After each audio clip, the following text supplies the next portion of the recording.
Hello traders and welcome to Financia.com. Today, we will discuss everything you need to know about rising and falling wedge chart patterns in MetaTrader, also known as ascending and descending wedge chart patterns in TradingView platforms. Let's begin by defining these Forex chart formations. Wedge patterns happen when the price movement contracts, forming a narrower price range. This explains why the two trend lines converge.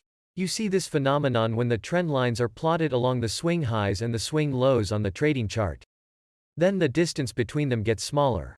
There are two types of wedge patterns and they typically emerge at the terminal point of the trend. Therefore, wedge patterns may be considered strong trend reversal Forex formations. First, the rising wedge pattern is a bearish chart pattern, which arises near the end of an upward trend, and the lines incline up. While the falling wedge pattern is a bullish chart pattern that emerges near the end of a downward trend, and the lines incline down. Let us discover some wedge trading examples on the candlestick chart. Beginning with this rising wedge pattern example on the Euro, CAD, 1-hour chart.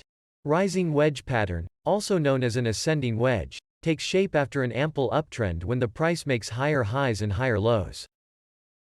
All the highs and lows must be in line so they can be attached to a trend line. You cannot consider it a rising wedge pattern if these highs and lows are not in line. In other words, if the price does not respect the upper or lower trend line, then the pattern is not valid. These lines are also considered support and resistance lines. When the price breaks the lower trend line of the rising wedge Forex formation, then the bearish reversal is confirmed. Like in the following example. Moving to this falling wedge pattern example on the Euro, JPY, 30-minute chart.